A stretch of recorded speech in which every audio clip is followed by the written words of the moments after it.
जय नमस्कार दोस्तों, आप सभी का स्वागत है हमारे यूट्यूब चैनल रैपिड स्टडी में। तो आरआरबी एनटीपीसी की जो सीरीज चल रही थी उसके सेट नंबर 22 का हम सुपर फास्ट रिवीजन करेंगे। तो पहला क्वेश्चन ये है कि कंदरिया महादेव मंदिर जो है वो कहाँ पर बना हुआ है।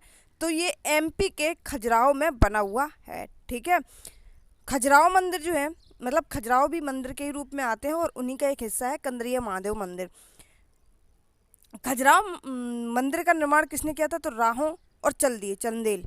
तो खजुराहो का जो निर्माण है वो चंदेल वंश के शासकों ने किया था। और चंदेल वंश के शासक कौन थे? तो राजा यशोवर्मन जो है इनके द्वारा खजुराहो मंदिर का निर्माण किया गया था। अन्य नाम क्या है इसका? तो अन्य नाम है चतुर्भुज मंदिर। किसका? खजुराहो मंदिर का। और ये कहाँ पर स्थित है? तो एमपी में स्थित है। ठीक है, उज्जैन की बात कर लेते हैं। तो उज्जैन में महाकालेश्वर ज्योतिर्लिंग है।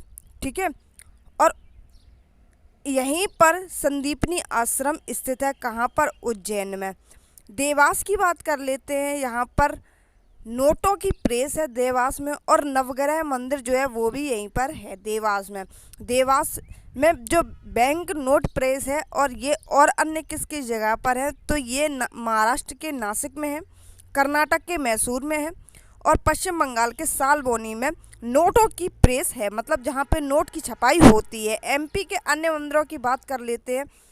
तो ओंकारेश्वर मंदिर, 64 योगिनी मंदिर, सास बहू का मंदिर जो कि ग्वालियर में स्थित है, और सांची का स्तूप जिसको 1989 में यूनेस्को की साइट में जोड़ा गया था। कब? 1989 में। प्रसिद्ध हाजी अली की दरगाह कहाँ पर स्थित है? तो ये मुंबई में स्थित है।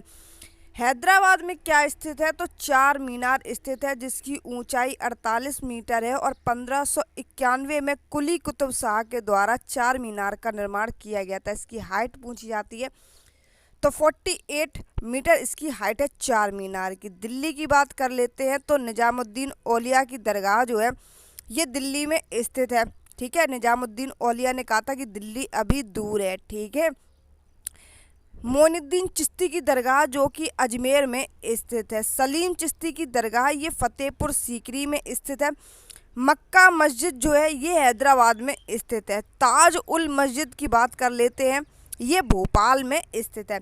बड़ा इमामबाड़ा और छोटा इमामबाड़ा ये लखनऊ में है। चिकनकारी यहाँ की फेमस जो सिलाई वगैरह होती है ना कपड़ों में, वो फेमस है यहाँ की। कुब्बत उल इस्लाम ये नई दिल्ली में स्थित है। नगीना मस्जिद ये आगरा में स्थित है। अटाला मस्जिद ये कहाँ पर है? ये जौनपुर में स्थित है। ठीक है, ये सारी चीज़ें आपको 2 से 3 बार पढ़नी है। क्राइस्ट चर्च जिसे पूर्वोत्तर भारत का प्राचीनतम चर्च माना जाता है। तो पूर्वोत्तर का जो प्राचीनतम चर्च माना जाता है वो कौन सा है? तो ये है गुवाहाटी जो कि असम में पड़ता है। सबसे प्राचीनतम कौन सा है? तो ये है सिरो मालाबार जो कि केरल में स्थित है, सबसे प्राचीनतम। ठीक है, लेकिन पूर्वोत्तर भारत का सबसे प्राचीनतम चर्च पूछा जाए तो गुवाहाटी असम में जाएगा। परमाणु ऊर्जा विभाग का प्रबंधन किसके अधीन होता है? तो ये प्रधानमंत्री कार्यालय के अधीन होता है परमाणु ऊर्जा विभाग। ठीक है, पहला परमाणु कार्यक्रम कौन सा था? तो होमी जहांगीर जो है ये पहला परमाणु कार्यक्रम था। पहला परमाणु एटॉमी स्टेशन कौन सा है? तो ये तारापुर वाला है जो कि महाराष्ट्र में स्थित है। इंटरनेशनल परमाणु ऊर्जा एजेंसी कहाँ पर स्थित है? तो ये वियना ऑस्ट्रिया में स्थित है। कहाँ पर? वियना ऑस्ट्रिया में। इंटरनेशनल की बात हो रही है तो ये वियना में जाएगा। सालारगंज म्यूजियम कहाँ पर स्थित है? तो ये हैदराबाद में स्थित है, जो कि इंटरनेशनल और इंडिया का सबसे बड़ा फिल्म स्टूडियो भी यहीं पर है। कहाँ पर? हैदराबाद में। और वो कौन सा है? तो रामोजी फिल्म सिटी जो है ये कहाँ पर स्थित है? हैदराबाद में। ये इंटरनेशनल और इंडिया दोनों की ही सबसे बड़ी है। यहाँ पर निजाम संग्रहालय है, अभी ऊपर बताकर आए। नेहरू संग्रहालय जो कि नई दिल्ली में स्थित है। 2022 में इसको पीएम संग्रहालय एवं पुस्तकालय के नाम से जाना गया है। कब? 2022 में इसी का नाम बदलकर पीएम संग्रहालय एंड पुस्तकालय रख दिया गया है। ठीक है, हुसैन सागर लेक हैदराबाद में स्थित है। बिड़ला विज्ञान संग्रहालय हैदराबाद में स्थित है। राष्ट्रीय पोषण संस्थान हैदराबाद में स्थित है। अगर पोषण से आर्टिकल कोई आता है तो आर्टिकल कौन सा हो जाएगा? आर्टिकल 45 जो है इससे संबंधित है। कौन सा? आर्टिकल 45। और 0 से लेकर 6 वर्ष के बच्चों को निःशुल्क शिक्षा भी आर्टिकल 45 के अंतर्गत आता है। भारतीय विज्ञान संस्थान ये कहाँ पर स्थित है? तो ये भी बेंगलुरु में स्थित है। केंद्रीय वैज्ञानिक उपकरण संगठन कहाँ पर है? तो ये चंडीगढ़ में स्थित है। राष्ट्रीय समुद्र विज्ञान संस्थान गोवा में है। भारतीय सूचना प्रौद्योगिकी ये प्रयागराज में स्थित है। ईंधन अनुसंधान की बात कर लेते हैं तो ये जादूगोड़ा की पहाड़ियाँ जो आपने सुनी होंगी झारखंड में, ये वहाँ पर स्थित है ईंधन अनुसंधान संस्थान।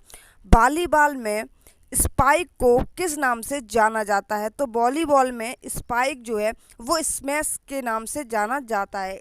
स्पाइक स्मैश के नाम से जाना जाता है। किसमें? वॉलीबॉल में। वॉलीबॉल में कितने खिलाड़ी होते हैं? तो वॉलीबॉल में 6 खिलाड़ी होते हैं। ठीक है। बास्केटबॉल में कितने खिलाड़ी होते हैं? तो 5 खिलाड़ी होते हैं। ओलंपिक में इसको कब शामिल किया गया है वॉलीबॉल को? तो 1964 में इसमें शामिल किया गया है। बीच बीच में जैसे ये होता है ना वॉलीबॉल के लिए, ये इसमें बीच में गोला टाइप का बना होता है। तो बीच वॉलीबॉल क्या होता है? इसका रेशियो होता है 16/8। ठीक है। और पूरा कोर्ट जो होता है वो कितना होता है? तो पूरा कोर्ट 18/9 का होता है।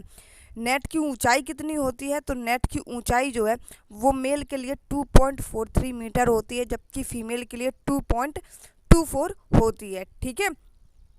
वॉलीबॉल से इतनी चीज़ें आपको याद रखनी है। प्रथम भारतीय cricket club the Calcutta cricket club की स्थापना किसने की थी? किसकी? क्लब द कलकत्ता क्रिकेट की स्थापना जो है वो किसके द्वारा की गई थी?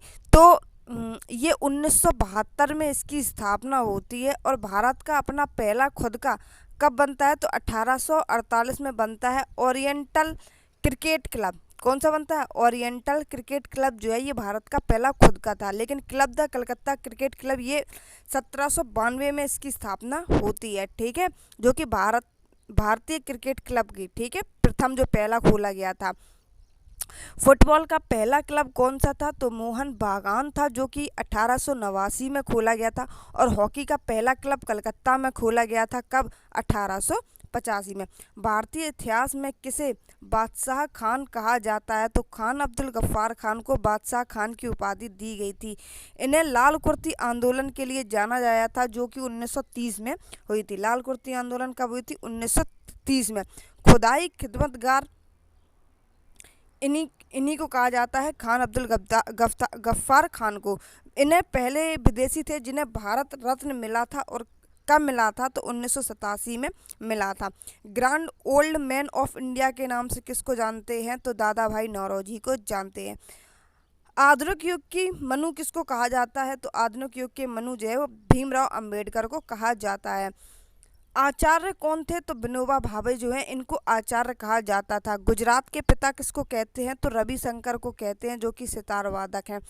नेताजी की बात कर लेते हैं तो सुभाष चंद्र बोस को कहते थे। राज ऋषि किसको कहते थे? तो पीडी टंडन को राज ऋषि के नाम से जानते थे। वर्ड मैन के नाम से किसको जानते हैं? तो सलीम अली को जानते हैं, जो रोबोट 2.0 में भी इनका जिक्र हुआ है। सरदार वल्लभ भाई पटेल को सरदार की उपाधि कब दी गई थी? तो बारदौली सत्याग्रह जब होता है तब इसमें जो बारदौली की महिलाएं थी ये वल्लभ भाई पटेल को सरदार की उपाधि देती है। किसकी सहायता के द्वारा देती है? तो ये महात्मा गांधी की सहायता के द्वारा दोनों लोगों ने मिलकर इनको दी थी। नेताजी की उपाधि जो है वो सुभाष चंद्र बोस को मिलती है। तो कौन देता है? ये हिटलर जो है सुभाष चंद्र बोस को नेताजी की उपाधि देते हैं। सुभाष चंद्र बोस को देश नायक किसने कहा था? तो रविंद्रनाथ टैगोर ने इन्हें ये उपाधि दी थी। महात्मा गांधी को एमजी किसने कहा था? मतलब मोहन करमचंद गांधी को महात्मा मोहन करमचंद गांधी किसने कहा था? महात्मा इसी शब्द किसने लगाया था? तो रविंद्रनाथ टैगोर ने लगाया था। राष्ट्रपिता की उपाधि किसने दी थी महात्मा गांधी को? तो सुभाष चंद्र बोस ने दी थी। गुरुदेव, जो कि रविंद्रनाथ टैगोर को बोला जाता है, ये उपाधि महात्मा गांधी ने दी थी।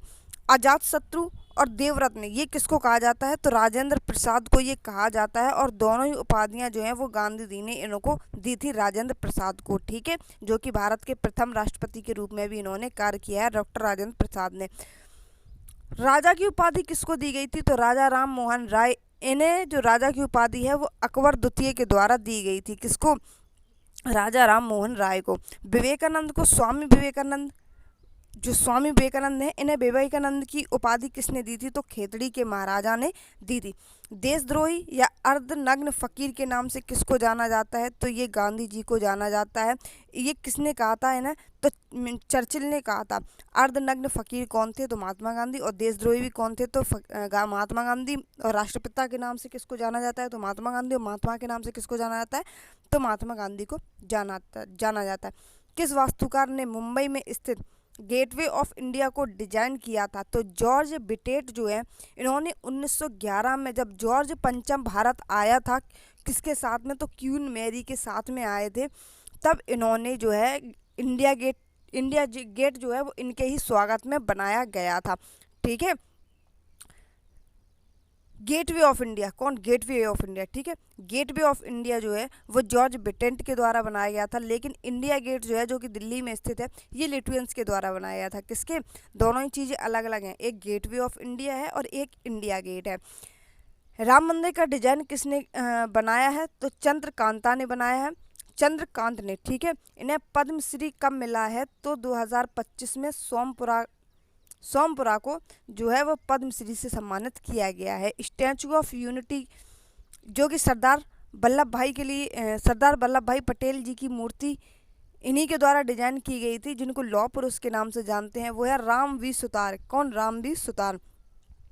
जो कि सबसे पुरानी संसद कौन सी है? तो लॉरी बेकर और लुटियंस के द्वारा बनाई गई सब पुरानी संसद जो है इन दोनों के द्वारा डिजाइन की गई थी। लॉरी बेकर और लुटियंस के द्वारा पुरानी संसद का डिजाइन किया गया था। और नई संसद का डिजाइन किसने किया है? तो बिमल पटेल ने किया है। किसने? बिमल पटेल ने किया है। ऑपरेशन विजय की बात कर लेते हैं। तो 1999 में कारगिल युद्ध होता है, और कारगिल युद्ध में ही ऑपरेशन विजय जो है वो चलाया जाता है। ऑपरेशन बंदर ये कब चलाया जाता है? तो ये 2019 में चलाया जाता है, जब पुलवामा में हमला हुआ था उसके बाद में। ऑपरेशन ब्लू स्टार ये 1984 में चलाया जाता है। ऑपरेशन विजय ये गोवा को मुक्त करने के लिए पुर्तगालियों से 1961 में चलाया जाता है। ठीक है। और गोवा कब मुक्त हुआ था? तो 1961 में हो गया था। ऑपरेशन पोलो किससे संबंधित है? तो ये हैदराबाद से संबंधित है। ठीक है। हैदराबाद से। कौन भारत में केंद्र राज्यों से संबंधित नहीं है? तो केंद्र और राज्यों से संबंधित कौन कौन सी समितियां हैं? देखो, इसमें ये तो ऑप्शन होगा कि कोठारी आयोग नहीं है। ठीक है। कोठारी आयोग है किससे संबंधित? तो ये शिक्षा आयोग से संबंधित है, जो कि 1964 में आती है। कौन? कोठारी आयोग। ठीक है। स्वतंत्र भारत का शिक्षा पर पहला आयोग कौन बना था? तो शिक्षा पर पहला आयोग जो है वो राधा कृष्ण समिति बनती है 1948 में। ठीक है। कोठारी आयोग बाद में आता है, इससे पहले राधा कृष्ण समिति बनती है 1948-49 में। इसमें विश्वविद्यालय शिक्षा आयोग बनाया गया था राधा कृष्ण समिति के द्वारा।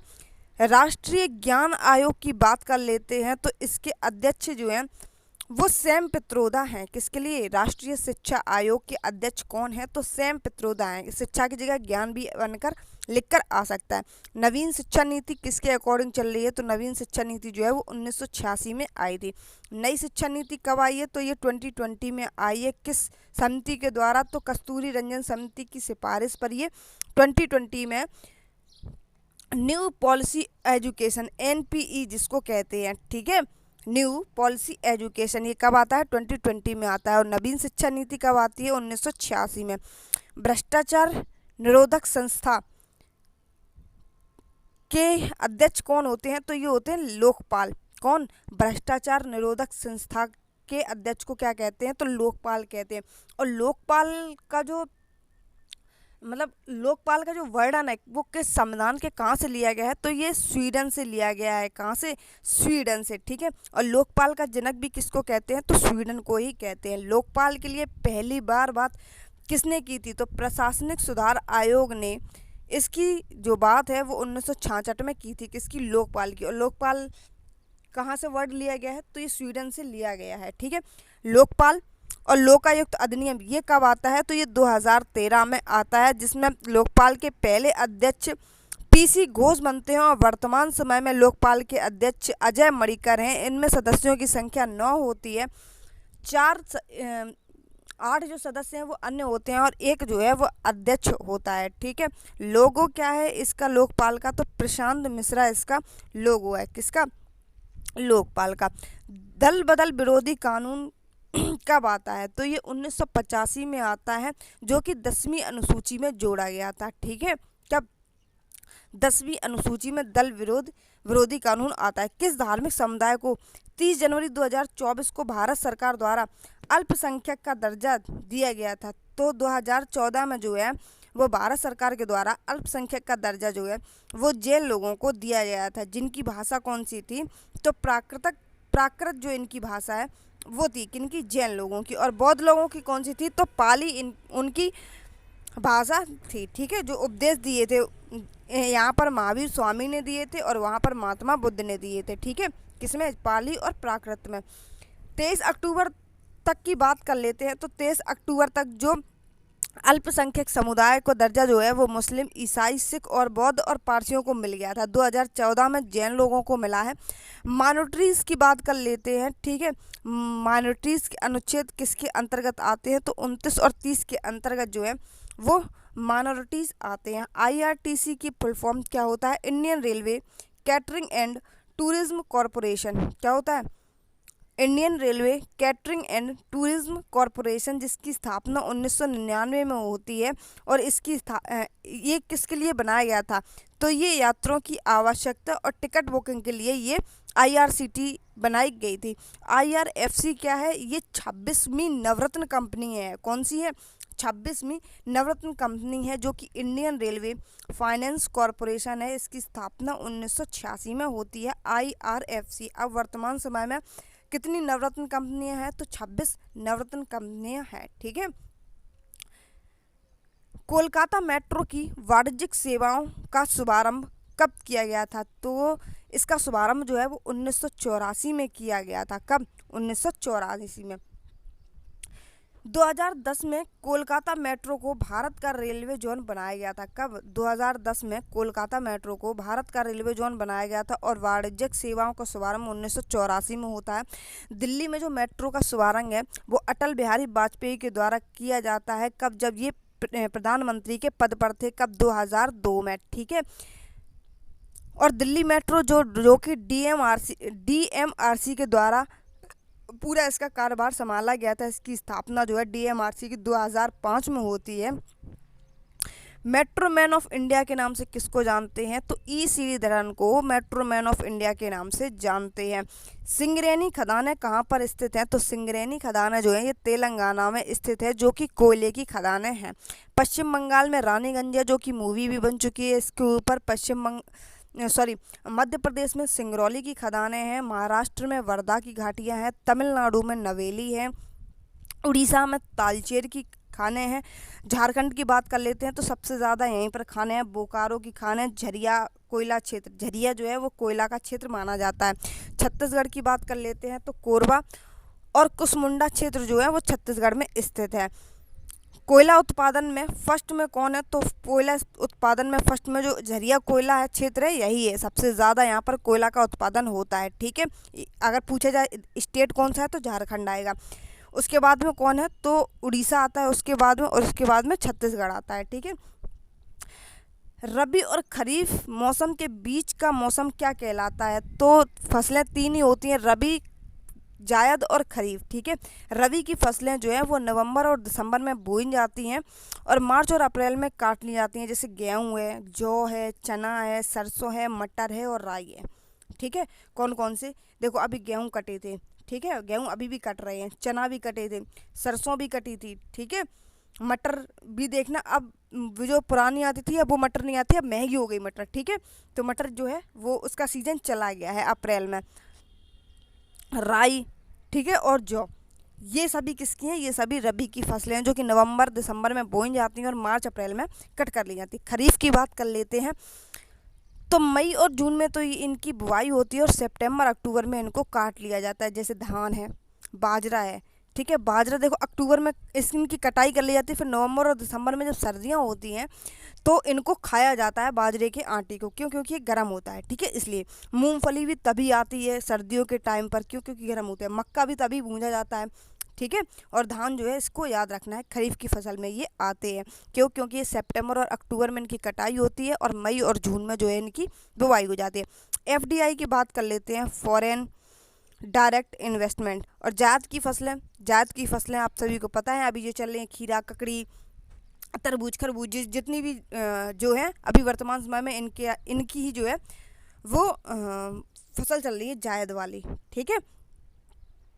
तुरैया भी इसी के अंतर्गत आएगी, ठीक है, किसके? जायद की फसल के अंतर्गत।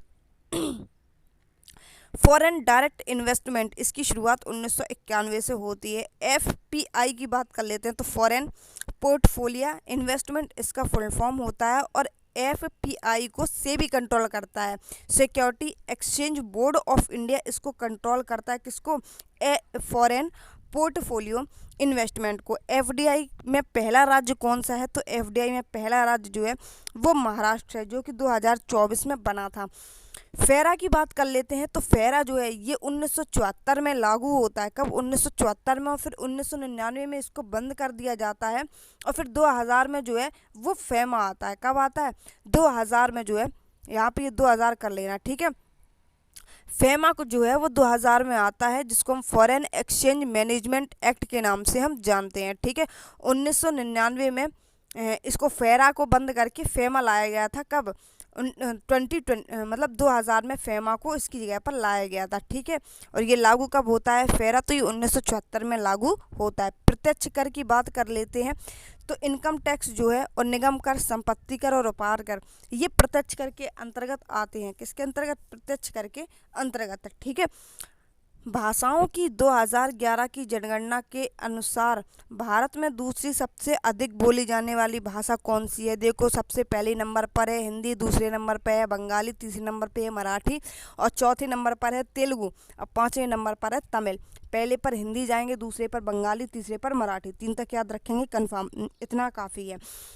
MS वर्ड में एक डॉक्यूमेंट को प्रिंट किया जाता है, तो प्रिंट करने के लिए किस कमांड का प्रयोग करते हैं? तो Ctrl+P का कमांड जो है वो हम देते हैं और जो हमारा पेज है वो प्रिंट होकर आ जाता है। Ctrl+V ये पेस्ट के लिए होता है, Ctrl+C कॉपी के लिए, लेकिन Ctrl+X कटा हुआ है तो ये कट के लिए प्रयोग होता है। और V किसके लिए होता है? पेस्ट के लिए। Ctrl+Z जो है ये अंडू के लिए होता है। क्यों? क्योंकि Z जो है वो U के पास में है, ठीक है। और y जो है वो r के पास में। y पहले आता है तो इसमें r पहले आता है, इसमें z बाद में आता है तो इसमें u जो है r के बाद में आता है। इस तरीके से आप याद रख लेंगे, क्यों आप कंफ्यूज हो जाते हैं, ठीक है।